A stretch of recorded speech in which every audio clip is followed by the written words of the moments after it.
There's this saying that I heard earlier in this week, just in passing,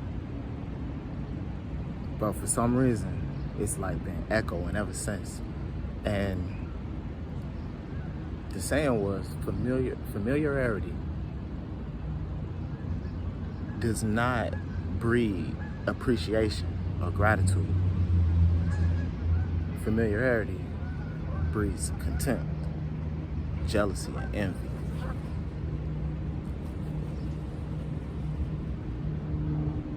So as that kept just echoing through my mind throughout, I guess over the weekend, because I heard it about last week sometime, it brought up a couple things to my mind. For one, the saying, do not cast your pearls before swine, is definitely something that connected between the two for me.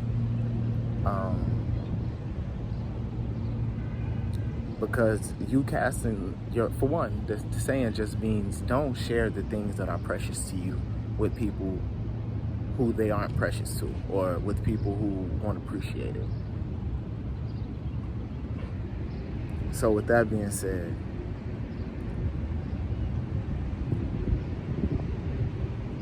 as I connected the two and I really thought about it, I related it to things that I see, like in the physical, or seeing how people's personality and how things are just beginning to manifest, where it's to the point that you can't really share the good things that you have going on for you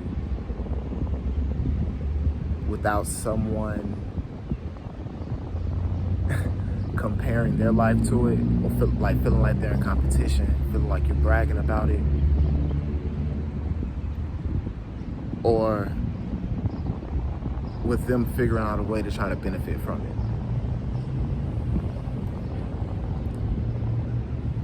it. If you want to take it a step further and even speak about beliefs, we ain't even got to talk about like physical possessions. We can speak about beliefs and just things that you hold precious, as far as the things that you believe, even sharing that with other people. Faith, being able to have blind faith, is something that people envy, and it's something that I won't say that people are jealous of, but it's definitely something that not everyone has. So when you share the way that you move, or share the way that you believe and experience the Creator, if it comes off as more natural, more believable, more real, more concrete to someone who wishes to have something with the Creator, or not, or who's just curious about having a relationship with the Creator but can't feel it, don't know how to foster that type of thing, they don't know how to recognize the whisper or whatever it is, for whatever reason, you explaining the peace that you experience from knowing that the Creator got your back, or knowing that the Most High is looking over you, or even feeling like you may just be something special to Him. They automatically want to throw stones. They automatically want to say that you're wrong, or they look at you like who do you think you are?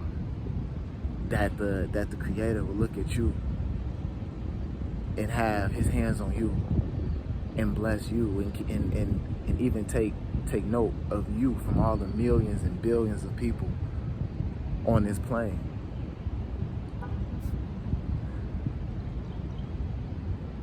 But the funny thing about that is, it's not like we chose the Creator, although He's waiting for us to choose Him. He had us the same way a parent has a child. So if it's by DNA, we had no choice in this.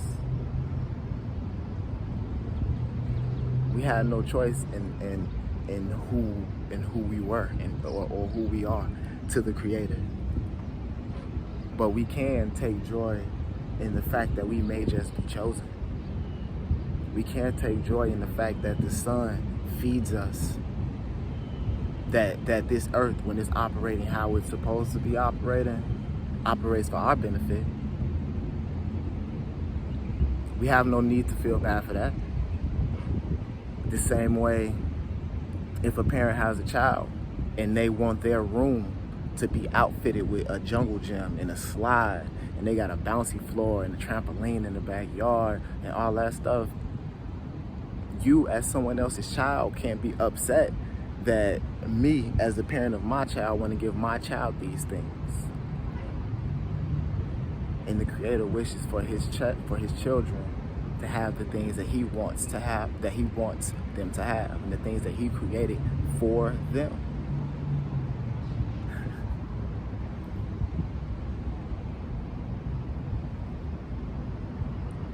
But just like when your child is having company, or when another kid is coming to visit and coming to play, you teach them to share.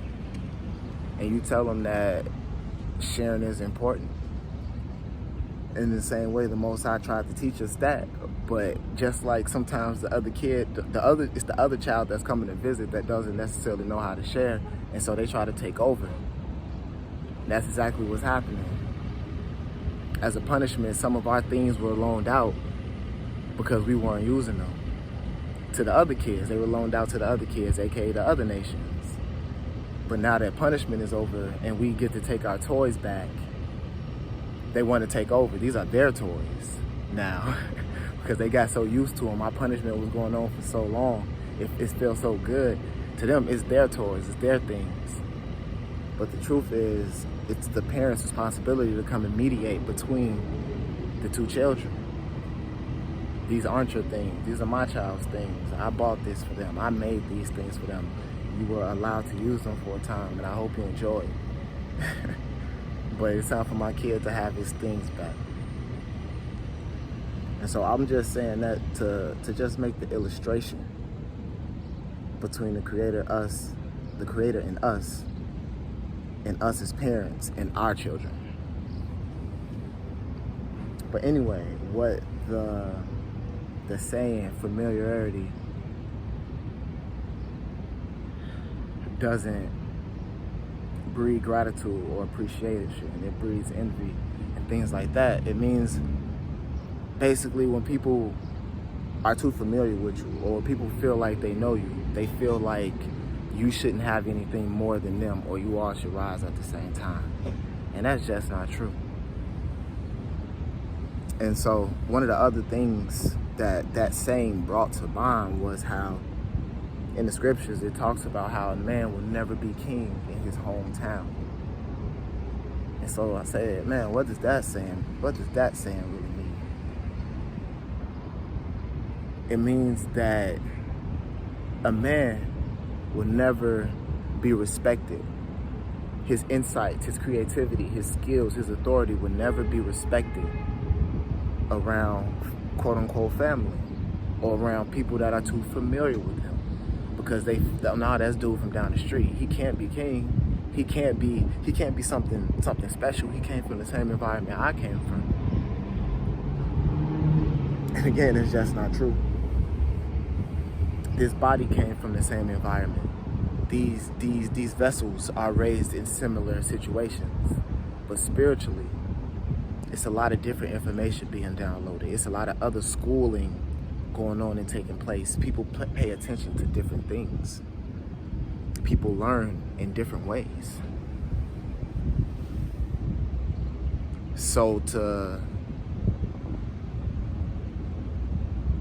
go to your friends and to your family and to the people that are quote unquote familiar with you, with the things that you love and the things that you abide by and the things that you hold precious. Although it seems like a good idea, and especially if you talk about the Creator, you want to bring them in on it because it's such a good thing. Why would you not? Why would you deny the Creator of the heavens and the earth extending his hand to you? But the route that it takes,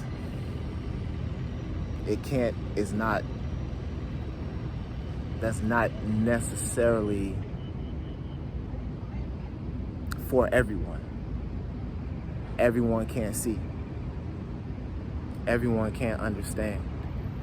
To some people, it has to be explained, or they have to have that desire. Everybody don't have the desire to truly feel or to truly recognize the unseen. Sometimes you have to be chosen before you can choose the Creator.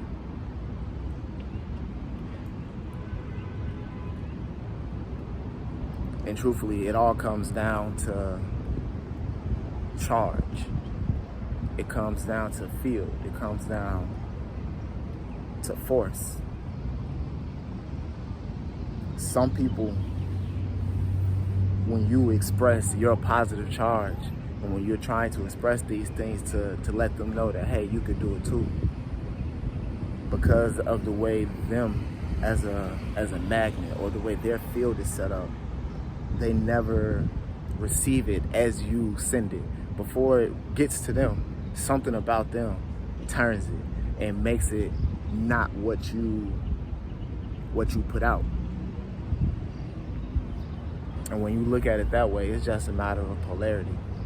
And although polarity is choice, through your decisions and through the way that you think about things and the way that you move and navigate things,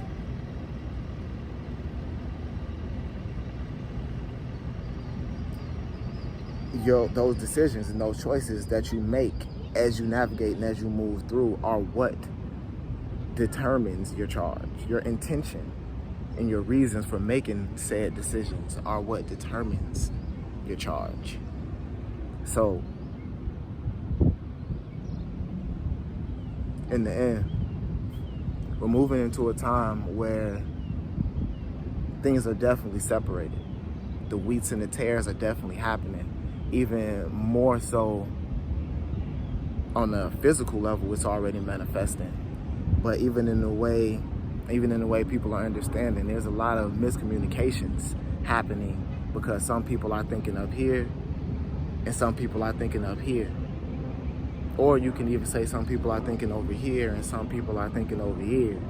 Either way, it's a separation.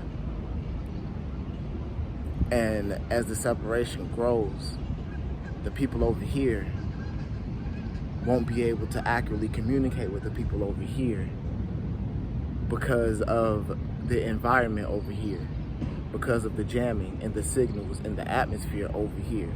The people that already stepped over here, what they're experiencing is already more clear. They're already seeing things from a different perspective, a perspective that the people over here that they would never even be able to grasp. So as this separation is happening, if you feel like you're missing something, or that you're not quite grasping things, and that you see somebody who genuinely might be based off of the way that you weigh things and off your personal scale, because remember, there's definitely a code or a covenant that we agreed to keep. And there's not a lot of people keeping that covenant. But at the same time, it's not a lot of people required to keep that covenant. Only Israel was required to keep the covenant. And if Israel gonna be a light, they have to keep the covenant before the people who are in the dark can see and follow them. So right now, this is not about convincing everybody. This is not about who's right or wrong. This is about getting your lamp in order. This is about making sure your fire is actually burning, so the people who genuinely feel lost and who are okay with admitting that they're lost, that they will have a beacon, that they will have something to guide them. Because some people, even though they see your light, they're not going to follow it. They're going to rebel against it because it's just not in them. But if you feel like you got a code or a covenant to keep, you keep that covenant, because it's not just for you. The whole earth is waiting for us to return to prominence. Even the people fighting against us, trying to keep us down at the bottom, truthfully can't wait for us to be at the top. That's when the earth will yield its fruit again. We're not supposed to be working the ground. The earth's supposed to yield its fruit willingly. We're supposed to be able to speak to it and it bloom for us. Why? Because we are natural. This environment was created to house us and to only benefit us. After every day that the Creator created something, he looked over it and said that it was good, which means before he even put us here, everything was exactly as it was supposed to be, and we came and decided to change it. But Israel, as the administrators of this earth, especially when it's in order, when we back where we need to be, everything is unlocked. So keep your pearls. Don't cast them. It's okay if your family outcasts you. Because if this world is outcasting you, the Creator is most likely choosing you. So you got to choose him. Choose them. Our framer and our shaper. Choose up.